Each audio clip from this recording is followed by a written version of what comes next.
Hello, हाय, welcome, नमस्ते। मेरा नाम है ऋतिक और आज हम फिर से बात करने वाले हैं एक और इंटरेस्टिंग कंसेप्ट के ऊपर। तो ये वीडियो उन बच्चों के लिए मोस्ट इंपोर्टेंट होने वाली है जिनके पास सब्जेक्ट है business statistics. Business mathematics and statistics वो एक डिफरेंट सब्जेक्ट है। इस कंप्लीट सीरीज में हम सिर्फ और सिर्फ बात करने वाले हैं बिजनेस स्टैटिस्टिक्स की, जो बीकॉम प्रोग्राम और बीकॉम ऑनर्स के सेमेस्टर 3, 4 या फिर 5 का सब्जेक्ट होने वाला है। तो शुरू करते हैं आज की वीडियो, जहां पे हम बात करेंगे इस सीरीज के इंट्रोडक्शन की, यानी कि इस कंप्लीट सीरीज में हम क्या क्या पढ़ने वाले हैं और इसी में पढ़ने वाले लेसन नंबर 1 का इंट्रोडक्शन भी। आई बात समझ में? तो भाई अगर वीडियो पसंद आई तो वीडियो को लाइक किए बिना मत जाना और चैनल को सब्सक्राइब भी कर देना ऐसी वीडियोस के लिए। और इस कंप्लीट सीरीज के नोट्स प्रिपेयर हो चुके हैं। जिन बच्चों को नोट्स परचेज करने हैं वो इस नंबर से नोट्स ले सकते हैं 9667836336। नोट्स का अमाउंट सिर्फ और सिर्फ 100 रुपीज रखा गया है, जिसमें आपको सारा थ्योरेटिकल कंसेप्ट, क्योंकि इस कंप्लीट सब्जेक्ट में थ्योरी भी है और प्रैक्टिकल क्वेश्चंस भी हैं, तो मैंने इस कंप्लीट नोट्स के अंदर थ्योरी भी डाली हुई है। ठीक है, हर एक ग्राफ के साथ, हर एक टॉपिक के साथ साथ साथ प्रैक्टिस करने के लिए क्वेश्चन डाले हुए हैं, साथ साथ 10 इयर्स के वो क्वेश्चन जो इंपॉर्टेंट है और जो आए हुए हैं प्रीवियस में, वो भी इसके अंदर अपलोडेड है टॉपिक वाइज। आई बात समझ में? तो आप आराम से जाके नोट्स भी ले सकते हैं, उसे पढ़ के भी एग्जाम के लिए प्रिपेयर कर सकते हैं। तो शुरू करते हैं आज की वीडियो, जहां पे हम बात करने वाले हैं लेसन नंबर 1, यानी कि preparation of frequency distribution and their graphical presentation. यानी कि फ्रीक्वेंसी डिस्ट्रीब्यूशन को हम प्रिपेयर कैसे करते हैं और उनको ग्राफिकली प्रेजेंट कैसे करते हैं। सिंपल सी बात ये है। आई बात समझ में? तो हमने देखो पढ़ने क्या वाले हैं, बिजनेस स्टैटिस्टिक्स। अगर मैं थोड़ी देर के लिए इस बिजनेस को भूल जाऊं तो हम क्या पढ़ने वाले हैं? सिंपल सी बात है, स्टैटिस्टिक्स। और हम सब जानते हैं स्टैटिस्टिक्स का मतलब क्या होता है, कलेक्शन ऑफ डाटा। सिर्फ कलेक्शन ही नहीं, उसे प्रेजेंट भी कैसे करना है, क्लासिफाई कैसे करना है, ऑर्गेनाइज कैसे करना है। आई बात समझ में? वो सब किसके अंदर आता है? स्टैट्स के अंदर आता है। तो अगर मैं स्टैट्स की बात करूं तो स्टैट्स का सिंपल सा मतलब होता है कि डाटा को एक बेहतर फॉर्म में कन्वर्ट करना, कि वो किसी के लिए भी पढ़ना या फिर किसी को अगर हमें प्रेजेंट करना हो तो उसको अच्छे से समझ में आ जाए, है ना। हम सब जानते हैं डाटा की इंपॉर्टेंस क्या है ना। हम सब कहीं ना कहीं देखो, गूगल भी है, गूगल एक सर्च इंजन है। हम गूगल पे क्या करते हैं, अलग तरह डाटा को सर्च करते हैं, तो डाटा किसी ने तो बनाया होगा ना। और हम सब जानते हैं हम ऐसा डाटा पढ़ना पसंद करते हैं जो इजीली हमारे समझ में आ जाए, और इजीली समझने लायक उसे बनाता कौन है? वो बनाता है स्टैट।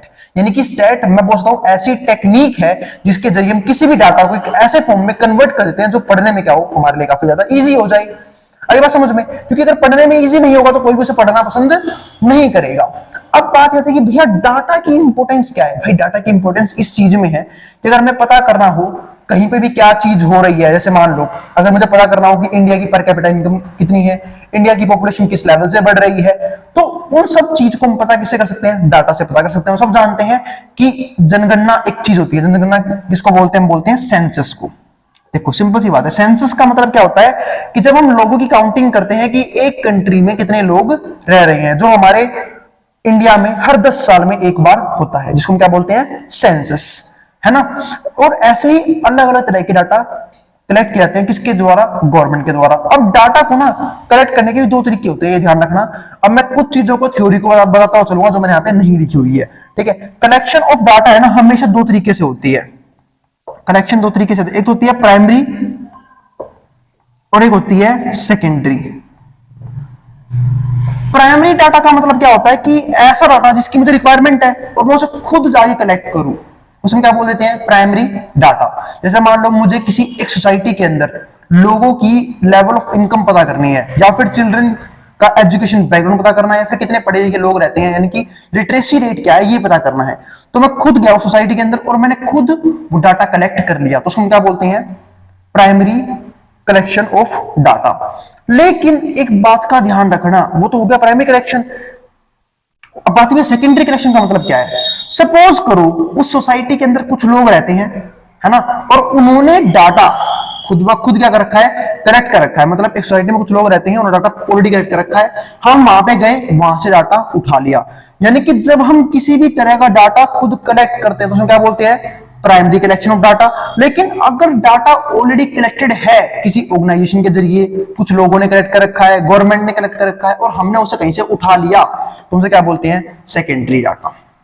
आई बात समझ में? ठीक है, यानी कलेक्ट किसी और ने किया था, यूज मैं कर रहा हूं।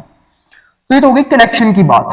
तो हमने क्या देखा कि स्टैट का काम क्या होता है, डाटा को एक अच्छे तरीके से रिप्रेजेंट करना ताकि लोगों के लिए पढ़ना क्या हो जाए, काफी आसान हो जाए। ठीक है, तो स्टैट हमें वो सारी प्रोसीजर बताता है, ठीक है, जिसके जरिए हम डाटा को इजीली कलेक्ट कर सकते हैं और उसे इजीली रिप्रेजेंट भी कर सकते हैं। तो ये हो गया हमारे पास कलेक्शन ऑफ डाटा। अब आगे आते हैं, तो इस चैप्टर में हमारे लर्निंग ऑब्जेक्टिव्स क्या होने वाले हैं वो समझते हैं। तो ये तुमने समझा कि स्टैट का मतलब क्या होता है, ठीक है, और स्टैट की इंपॉर्टेंस तो बता ही चुका मैं। एक तो डाटा को कलेक्ट करने में इजीली हेल्प करता है, दूसरी बात इसमें एक चीज और काम करती है जो हम आने वाली वीडियोस में इस सीरीज कवर करेंगे, वो क्या है, प्रोबेबिलिटी। अब बात है प्रोबेबिलिटी क्या होती है, किसी भी इवेंट के होने के चांसेस। तो अगर मेरे पास डाटा होगा और मुझे पता होगा कि चीजें इस लेवल से चेंज हो रही हैं टाइम के साथ साथ, सपोज करो कि अगर मैं बात करूं इनकम डिस्ट्रीब्यूशन की या फिर इनकम लेवल की, हो सकता है कि हमारे इंडिया में 2000 टाइम पे पहले पर कैपिटा इनकम कितनी हो, 1000 रुपीज हो, है ना, मैं बात कर रहा हूं 2000 सन की, है ना। तो उस टाइम पे हमारी पर कैपिटा इनकम कितनी होगी, मान लो 1000 रुपए है पर कैपिटा इनकम, सिर्फ माननी है, मेरे को पता नहीं है इस टाइम डाटा वो, तो 1000 रुपए है। 2000 की मान लो सपोज करो 1100 हो गई, ठीक है, फिर 1200 हो गई। तो क्या मैं 2020 का डाटा एस्टिमेशन नहीं कर सकता? कर सकता हूं आराम से, क्योंकि मेरे को क्या दिखा कि हर साल पर कैपिटा इनकम में राउंड ऑफ करके 100 रुपए बढ़ रहे हैं। तो 2020 में कितने हो चुके होंगे ये पैसे, हम आराम से 100 बढ़ा के आराम से निकाल सकते हैं। आई बात समझ में? तो डाटा अगर हमारे पास प्रीवियस ईयर का है तो हम फ्यूचर में आने वाले ईयर की प्रेडिक्शंस भी कर सकते हैं, जो जिसको हम क्या बोलते हैं, प्रोबेबिलिटी, जो हमारी हेल्प करता है फ्यूचर में अगर किसी भी तरह का लॉस होने वाला हो उससे बचाने के लिए, या फिर किस तरह का बेनिफिट होने वाला है उसको भी पता करने के लिए। आई बात समझ में? तो स्टैट जो है ना वो हमारी काफी हेल्प करता है फ्यूचर प्रेडिक्शंस में। हाँ, वो अलग बात है कि ये सिर्फ क्या होता है, एस्टिमेटेड, यानी कि 100% एक्यूरेट नहीं होता है, लेकिन एक एस्टिमेटेड पता लग जाता है। आई बात समझ में? चलो फिर आगे बढ़ते हैं हम। तो इस चैप्टर के लर्निंग ऑब्जेक्टिव क्या होने वाले? पहला, learn a frequency distribution and types of distribution, यानी कि पहली बात तो फ्रीक्वेंसी डिस्ट्रीब्यूशन क्या होता है, जो हम इसी वीडियो में पढ़ने वाले हैं, आगे पढ़ेंगे। And types of distribution, distribution कितने तरह के होते हैं, हमें ये पढ़ना है। दूसरा, learn the principles and procedure of preparing a frequency distribution, यानी कि एक फ्रीक्वेंसी डिस्ट्रीब्यूशन अगर मुझे बनाना है तो उसे बनाने के लिए मैं कौन कौन से प्रिंसिपल्स और कौन कौन से प्रोसीजर्स को फॉलो करना होगा, ये भी हम सीखेंगे इस चैप्टर के अंदर। और तीसरा क्या है, learn the graphical presentation of distribution with the help of histogram, यानी कि जहां पे हम ये सीखने वाले हैं कि किसी मतलब ग्राफिकली कैसे प्रेजेंट करते हैं हम किसी भी डिस्ट्रीब्यूशन को, with the help of histogram हो गया, फ्रीक्वेंसी हो गया, ठीक है, या फिर पॉलीगन हो गया, स्मूथ फ्रीक्वेंसी कर्व हो गया, एंड ये गिव्स लिखा हुआ है, इसको हम ओगिव्स भी बोल देते हैं, ओगिव्स, है ना, जो हम अलग तरह के कर्व बनाते हैं। या फिर हमने ग्राफ में भी तरीके सीखे थे, बार ग्राफ देखा था, हिस्टोग्राम देखा था, ठीक है, तो बहुत सारे तरह के ग्राफ बनते हैं स्टैट के अंदर, तो उसमें हम किसी भी डाटा को कैसे प्रेजेंट कर सकते हैं वो भी हम समझने वाले हैं। उसके बाद क्या आता है, ठीक है, हमारा नेक्स्ट टॉपिक। अब जो हमारा इस वीडियो का पहला टॉपिक होने वाला है वो क्या है, व्हाट इज फ्रीक्वेंसी डिस्ट्रीब्यूशन। जो हमने ऊपर ही देखा था कि हमारी लर्निंग ऑब्जेक्टिव्स का पहला ऑब्जेक्टिव यही है कि फ्रीक्वेंसी डिस्ट्रीब्यूशन होता क्या है। ठीक है, देखो हम सब जानते हैं, मान लो कि मैंने अभी इसमें एग्जांपल भी लिया हुआ है, उससे भी आपको समझाऊंगा फ्रीक्वेंसी डिस्ट्रीब्यूशन क्या होता है। फ्रीक्वेंसी डिस्ट्रीब्यूशन का सिंपल सा मतलब क्या है कि जो भी हमने डाटा कलेक्ट किया है, collected and classified data are presented in a form of frequency distribution, यानी कि एक तरह से डाटा को कलेक्ट करने की एक फॉर्म है फ्रीक्वेंसी डिस्ट्रीब्यूशन, यानी कि डाटा को प्रेजेंट करने की क्या है, एक फॉर्म है सिर्फ फ्रीक्वेंसी डिस्ट्रीब्यूशन। और क्या होता है ये मैं समझाऊंगा, अभी थोड़ा सा वेट करो, आगे समझाऊंगा। अब इससे पहले इसके ऑब्जेक्टिव समझते हैं। ऑब्जेक्टिव क्या है, to facilitate and analysis data, जिसके जरिए हम डाटा का एनालिसिस कर पाए, एक तो पहला ही हमारी इसमें हेल्प कर देता है। फिर दूसरा क्या है, टू एस्टिमेट फ्रीक्वेंसीज, ये हमारी फ्रीक्वेंसीज को एस्टिमेट करने में हेल्प करता है, ऑफ द अननोन पॉपुलेशन, यानी कि ऐसी पॉपुलेशन की जिसकी जानकारी भी हमें नहीं है। मैंने समझाया ना, स्टैट का मतलब क्या होता है, जब भी हम कुछ टाइम पीरियड का डाटा कलेक्ट कर लेते हैं तो हम फ्यूचर को लेके प्रेडिक्शन कर सकते हैं कि फ्यूचर में इस लेवल पे चेंजेस आने वाले हैं किसी भी तरह के डाटा को लेके, चाहे वो हमारे पॉजिटिव बिहेवियर डाटा हो, चाहे वो हमारे नेगेटिव डाटा हो। आई बात समझ में? तो ये हमारी हेल्प कर देता है, ठीक है। तो इसलिए डाटा का कलेक्शन हमारी काफी बढ़िया चीजों में हेल्प कर सकता है। अब आगे समझते हैं ठीक है। तो to estimate frequencies of the unknown population distribution from the distribution of sample data, यानी कि सैंपल डाटा। अब देखो मैं बताता हूं, कलेक्शन के और दो तरीके होते हैं। एक तो होता है सैंपल कलेक्ट करना, और एक होता है डाटा को सारे, देखो अगर हमें डाटा कलेक्ट करना है तो सिंपल सी बात है, अगर मुझे कुछ लोगों का डाटा कलेक्ट करना है तो हो सकता है मैं उन सारे लोगों का डाटा कलेक्ट करूं, या फिर मैं सिर्फ कुछ एक ग्रुप बना लूं, उन सारे पीपल्स में से कुछ लोगों का ग्रुप बना लूं और उसमें डाटा कलेक्ट कर लूं और उसके बेस पे सबके ऊपर मैं एक पर्टिकुलर पॉइंट ऑफ व्यू बना सकूं डाटा के ऊपर। उसको हम क्या बोलते हैं? Random sampling. ठीक है। तो सैंपल बनाने का मतलब ये होता है कि हम देखो कई बार क्या होता है कि जिसमें जो हमारा ग्रुप है ना, जिसमें डाटा कलेक्ट करना है वो काफी बड़ा होता है। तो अगर काफी बड़ा होगा तो मेरा काफी टाइम कंज्यूम होगा डाटा कलेक्ट करने में, मुझे काफी कॉस्ट भी लग सकती है, काफी पैसा लगाना पड़ सकता है, उसका कोई टीम बनानी पड़े डाटा कलेक्ट करने के लिए। लेकिन अगर ऐसा ना करना हो तो हम क्या करते हैं, सिर्फ कुछ लोग सेलेक्ट कर लेते हैं उतने बड़े ग्रुप में से, और उनके ऊपर हम क्या करते हैं, डाटा कलेक्ट कर लेते हैं और सबके लिए हम वही डाटा प्रेजेंट कर देते हैं। उसको हम क्या बोलते हैं? Sample data collection. ठीक है। तो ये हमारा एक सिंपल सा टॉपिक था। अब आगे समझते हैं। तो ये तो हो गया to estimate frequencies of the unknown population distribution from the distribution of sample data. तो चलो देखते हैं इसके तीसरे पॉइंट की बात कर रहे थे कि to facilitate the computation of various statical measures, यानी कि हम बहुत सारे स्टैटिकल मेजर्स भी निकाल सकते हैं। एक बार अगर हमने फ्रीक्वेंसी डिस्ट्रीब्यूशन टेबल बना दी, फिर तो मैं यहां से मीन भी निकाल सकता हूं, मोड भी निकाल सकता हूं और मीडियन भी निकाल सकता हूं। ठीक है। वेरिएंस भी आ सकता है। तो बहुत सी चीजें हम क्या कर सकते हैं, कंप्यूट कर सकते हैं ताकि हम कंपेयर कर पाए। आई बात समझ में? और वो हमारे सारा पार्ट है न्यूमेरिकल्स का, जो हम आने वाली वीडियोस में सीखेंगे एक एक करके। आई बात समझ में? तो चलो अब आगे बढ़ते हैं। तो ये तुमने देखा कि ऑब्जेक्टिव्स क्या है। अगर हमने एक बार फ्रीक्वेंसी डिस्ट्रीब्यूशन टेबल बना दी तो उसके बेनिफिट क्या क्या होने वाले हैं, फायदे क्या क्या होने वाले हैं। तो चलो फिर अब आगे बढ़ते हैं। अब आते हैं टाइप्स ऑफ फ्रीक्वेंसी डिस्ट्रीब्यूशन, कि फ्रीक्वेंसी डिस्ट्रीब्यूशन के टाइप कौन से हैं। तो दो टाइप है, एक तो है यूनिवेरिएट फ्रीक्वेंसी डिस्ट्रीब्यूशन और एक है बाइवेरिएट फ्रीक्वेंसी डिस्ट्रीब्यूशन। बाद में दोनों में डिफरेंस क्या होता है? यूनिवेरिएट फ्रीक्वेंसी डिस्ट्रीब्यूशन में क्या फर्क है और बाइवेरिएट फ्रीक्वेंसी डिस्ट्रीब्यूशन में क्या फर्क होता है? भाई दोनों में डिफरेंस होता है। यूनिवेरिएट का मतलब होता है जहां पे फ्रीक्वेंसी डिस्ट्रीब्यूशन सिर्फ एक वेरिएबल के बेस पे बनाई जाए, यानी कि जहां पे हम सिर्फ एक ही चीज को डाटा कलेक्ट करें। सपोज करो एक क्लास में 40 बच्चे रहते हैं, 40 बच्चे पढ़ रहे हैं क्लास के अंदर, और मैं बोलूं कि उन सबके नंबर कितने आए 80 में से, या फिर परसेंटेज कितनी आई 100 में से, तो वो सिर्फ क्या हो गया, मैंने एक बेस तैयार किया जिसके बेस पे मैं डाटा कलेक्ट करने वाला हूं कि बच्चों के मार्क्स कितने आए हैं परसेंटाइल की फॉर्म में। ठीक है। तो 40 बच्चों के मार्क्स जो आएंगे उसको मैं क्या बना दूंगा, फ्रीक्वेंसी डिस्ट्रीब्यूशन टेबल बना दूंगा। वो मेरा क्या हो जाएगा वहां पे इस केस में यूनिवेरिएट, क्योंकि मैंने सिर्फ एक बेस के ऊपर डाटा कलेक्ट किया है। लेकिन सपोज करो मैंने बोला कि एक क्लास में, ठीक है, बच्चों का डाटा कलेक्ट करो एज के बेस पे भी, मार्क्स के बेस पे भी, ठीक है, और हाइट के बेस पे भी, हाइट की मेजरमेंट के बेस पे भी। तो ये सब क्या हो गए, बाइवेरिएट। बस तो यहाँ पे 3 नहीं आएंगे। ठीक है। मैं सिर्फ 2 केस की बात कर सकता हूं, क्योंकि बाइवेरिएट का मतलब क्या होता है, बाय ये बना है 2 वर्ड से, बाय प्लस में वेरिएबल, या फिर वेरिएट भी बोल सकते हो, पर मैं वेरिएबल वर्ड यूज कर रहा हूं क्योंकि वेरिएट वेरिएबल वर्ड से बना हुआ है। बाय का मतलब होता है सिर्फ 2, और वेरिएट का मतलब क्या होता है, वेरिएबल। यानी कि जब हम 2 चीजों के बेस पे डाटा कलेक्ट करते हैं उसमें क्या बोलते हैं, बाइवेरिएट। लेकिन अगर मैं इसमें एक चीज और ऐड ऑन कर दूं, जैसे मैंने की थी, मैंने मार्क्स के साथ हाइट और ऐड ऑन कर दिया, अब ये बन जाएगा मल्टीवेरिएट। क्या बन जाएगा, मल्टीवेरिएट। यानी कि जब हम बहुत सारे वेरिएबल्स के ऊपर डाटा एक साथ कलेक्ट कर ले। अभी बात समझ में? तो ये फर्क होता है किसके बीच में, यूनिवेरिएट, बाइवेरिएट और मल्टीवेरिएट के बीच में। ठीक है। अब बढ़ते हैं आगे। तो बात ये, अब तक आपने ये तो समझाया ही नहीं फ्रीक्वेंसी डिस्ट्रीब्यूशन टेबल कैसे बनती है, अब समझ जाओगे भाई। एक मैंने एग्जांपल दिया यहाँ पे, ठीक है, जिसमें मैंने मार्क्स ले रखे हैं 8, 10, 15, 20, 12, 14, 16, 18, ठीक है, 20, 8, 9, 8, 12, 13, 15, 18, 17, 15, 18, 8, 12, मतलब ये 20 में से नंबर हैं। सिंपल सी बात है, ये बच्चों के 20 में से नंबर आए हुए हैं, और ये बच्चे कितने हैं, 20 बच्चे हैं। ये आई बात समझ में? हमें इसका बनाना है फ्रीक्वेंसी डिस्ट्रीब्यूशन टेबल, लेकिन उससे पहले कुछ चीजें और समझते हैं। यूनिवेरिएट फ्रीक्वेंसी डिस्ट्रीब्यूशन के 3 टाइप होते हैं।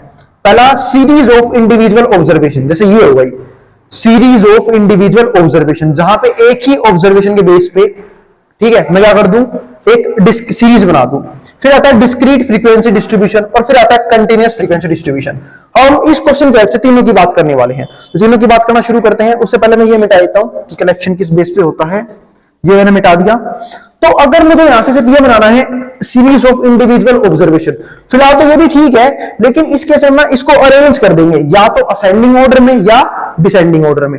तो मैं यहां पे बात कर रहा हूं फर्स्ट केस की, सीरीज ऑफ इंडिविजुअल ऑब्जर्वेशन, तो इसको अरेंज कर देते हैं। मैं इसको अरेंज कर रहा हूं असेंडिंग ऑर्डर में, और उम्मीद है आपको असेंडिंग या डिसेंडिंग ऑर्डर में अरेंज करना आता होगा। असेंडिंग ऑर्डर में कैसे अरेंज करते हैं, पहले सबसे छोटी वैल्यू, फिर उससे बड़ी, फिर उससे बड़ी, फिर उससे बड़ी, फिर उससे बड़ी, फिर उससे बड़ी, इस तरीके से कंटिन्यूअसली चलता रहता है। तो पहले देखते हैं सबसे छोटी वैल्यू कौन सी है। सबसे छोटा जो नंबर आया है वो आया है 8। 8 से कम कोई मार्क्स ही नहीं है। तो 8 कितनी बार है, एक बार 8 यहां पे है, 2 और 3 बार 8 है, तो 1 2 3, तो 3 बार 8 हो गए। उसके बाद 8 के बाद मार्क्स 9 भी है क्या, बिल्कुल 9 भी है, 9 एक ही बार है बस, तो 9 नंबर सिर्फ एक बच्चे का आया है। और अगर मैं 10 की बात करूं, 10 यहां भी है, 10 भी सिर्फ एक ही बार है, तो इसको अरेंज कर देंगे, 10 तो एक ही बार आएगा। 11 की बात करूं तो 11 है ही नहीं, 11 है नहीं, 12 एक बार यहां पे है, 2 बार 3 बार, 12 3 बार है, तो 1 2 3, यानी कि 12 मार्क्स 3 बच्चों के आए हैं। फिर अगर 13 की बात करूं तो 13 यहां पे है, एक बार है सिर्फ। फिर 14 की बात करूं तो वो भी एक बार यहां पे है और कहीं पे भी नहीं है, 14 एक ही बार है।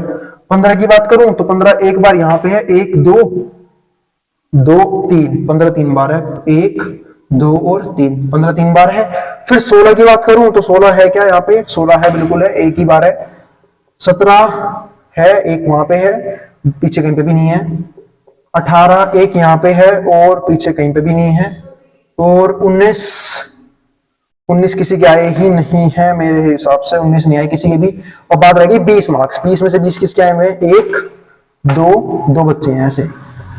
और एक बार आप इनकी काउंटिंग करें ना कि बच्चे सही बन रहे हैं, 1 2 3 4 5 6 7 8 9 10 11 12 13 14 15 16 17 18, यानी कि 2 बच्चे कम पड़ रहे हैं। तो ऊपर देख लेना एक बार, कोई तो गिनती हमने छोड़ी है। 8 3 बार हो गई, ठीक है, एक बार यहाँ पे, दूसरी बार, तीसरी बार और चौथी बार। 8 4 बार थे भाई, तो 8 को यहाँ पे कर लेना, ये गलती इंप्रूव कर लेना ऐसी, ठीक है। और ठीक है, एक नंबर और बढ़ेगा, वो आप लोग चेक कर लेना कौन सा नंबर एक बार और यहाँ पे आएगा, ठीक है। तो इस तरीके से हम लोग क्या कर देंगे, इस हमने बना दिया सीरीज को, सीरीज ऑफ इंडिविजुअल ऑब्जर्वेशन, ठीक है। जैसे ही आप इस सीरीज को या तो अरेंज कर दोगे असेंडिंग ऑर्डर में या अरेंज कर दोगे डिसेंडिंग ऑर्डर में, वो सीरीज अपने आप ही किसकी बन जाएगी, इंडिविजुअल सीरीज बन जाएगी। पहला काम तो हमारा हो गया। अब मैं बताता हूं डिस्क्रीट फ्रीक्वेंसी डिस्ट्रीब्यूशन। अब वो कैसे करेंगे वो देखते हैं। तो मैंने देखा सब मिनिमम मार्क्स कितने आए हुए हैं, 8 आए हुए हैं। अभी पता भी जाए कौन सा नंबर रह रहा है, बता दूंगा मैं भी, ठीक है। 8 मार्क्स आए हुए हैं, 9 भी आया हुआ है, 10 आया हुआ है क्या, तो देख लेना 8 कितनी बार आया हुआ है। 8 आया हुआ है, 1 2 3 4, 8 आया हुआ 4 बार। तो हम इसमें लिख देंगे टेली मार्क्स की फॉर्म में, किसकी फॉर्म में, टेली मार्क्स की फॉर्म में। तो 4 बार आया, 4 अंडे खींच दूंगा, 1 2 3 4 हो गए 4 अंडे, ठीक है। फिर मैंने देखा 9 कितनी बार आया हुआ है, 9 मार्क्स आए हुए हैं सिर्फ और सिर्फ एक बार, तो 9 के लिए सिर्फ एक अंडा खींचूंगा। 10 आया हुआ है क्या, 10 बिल्कुल आया हुआ है, कितनी बार आया हुआ है वो भी चेक कर लेते हैं फिर से एक बार। 10 आया हुआ है, एक बार यहाँ पे, एक सिर्फ एक ही बार है 10, तो 10 भी सिर्फ एक बार है। क्या 11 मार्क्स आए हुए हैं किसी भी बच्चे के, 11 मार्क्स नहीं आए हैं, तो 11 आए नहीं है, तो 11 है 0, ठीक है। 12 मार्क्स की बात करूं तो या फिर आप लोगों को अगर 0 नहीं लगाना तो आप यहाँ पे हटा भी सकते हो, 11 नंबर आए नहीं किसी के, सीधा 12 लिखो।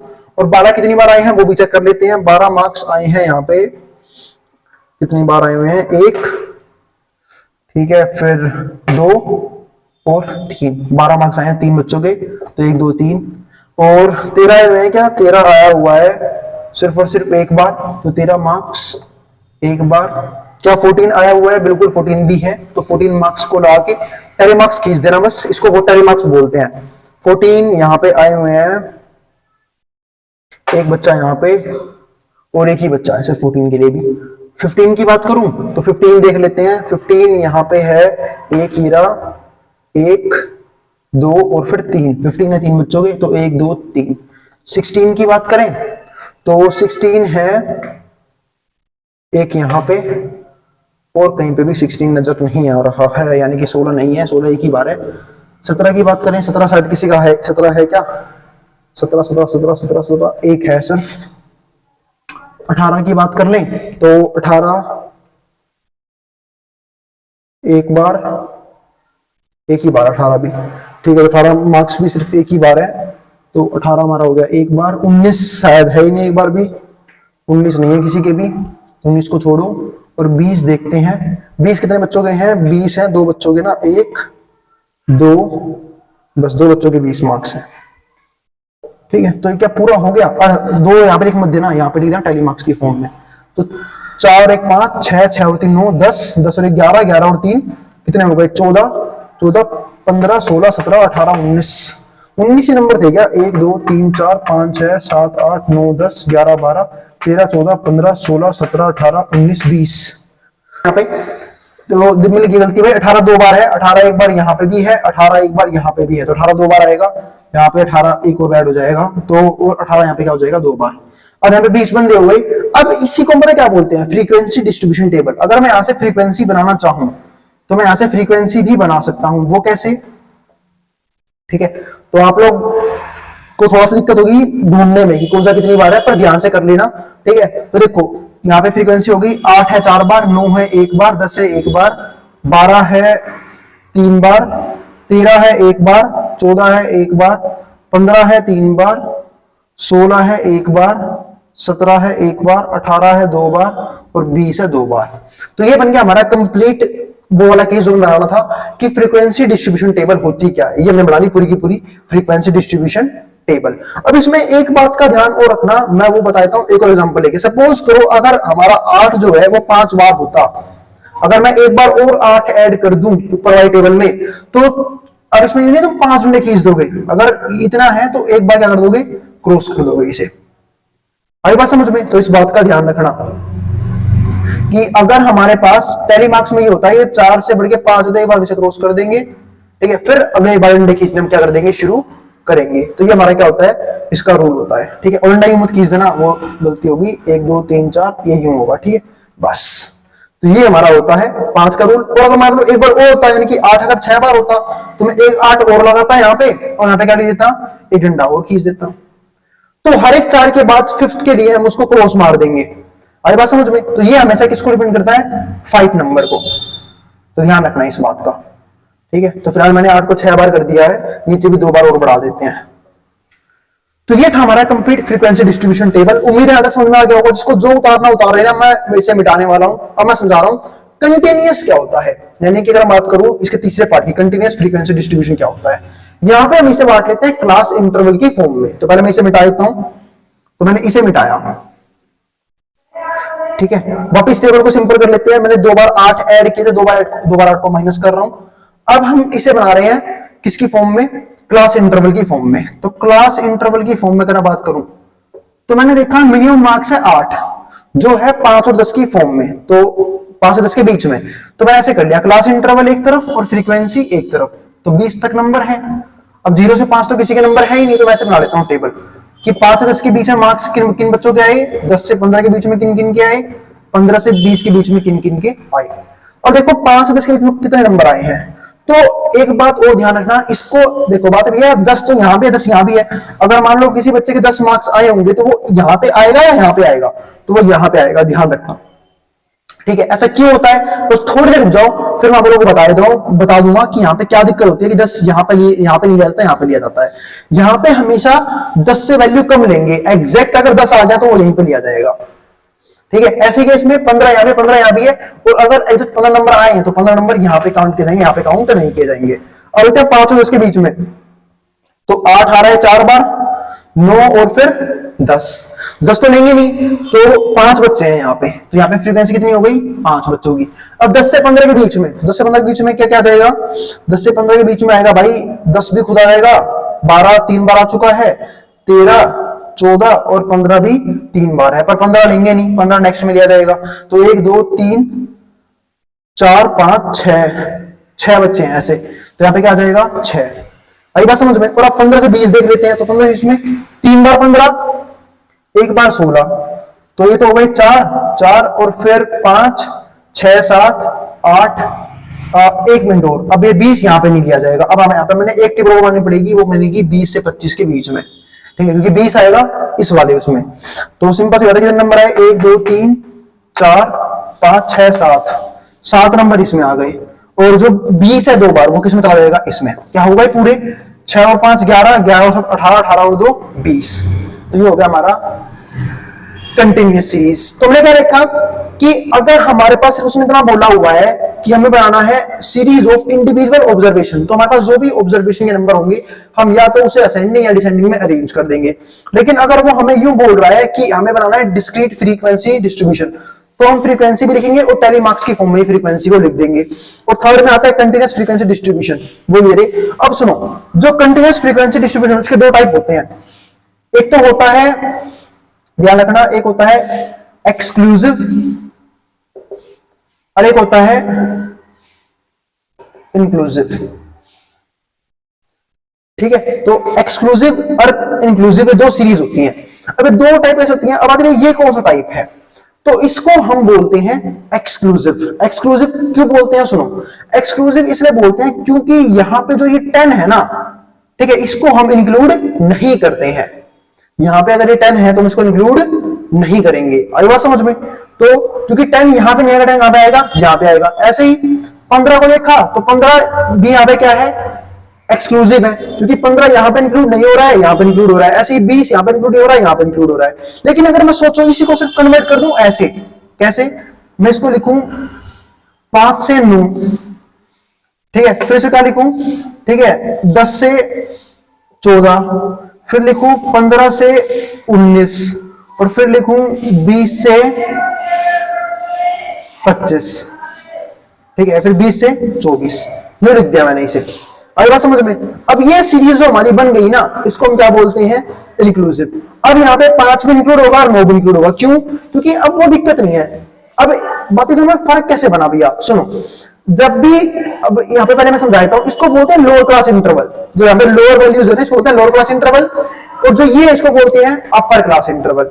जब भी ऊपर वाले की अपर क्लास इंटरवल नीचे वाले की लोअर क्लास इंटरवल बन जाए, ऊपर वाले की अपर क्लास इंटरवल नीचे वाले की लोअर क्लास इंटरवल बन जाए, तो ऐसे किस्म से क्या बोलते हैं, एक्सक्लूसिव सीरीज। लेकिन जब ऊपर वाले की अपर क्लास इंटरवल नीचे वाले की लोअर क्लास इंटरवल अलग अलग हो, इसको हम क्या बोलते हैं, इंक्लूसिव सीरीज। यानी कि अब सारे नंबर इंक्लूड किए जाएंगे।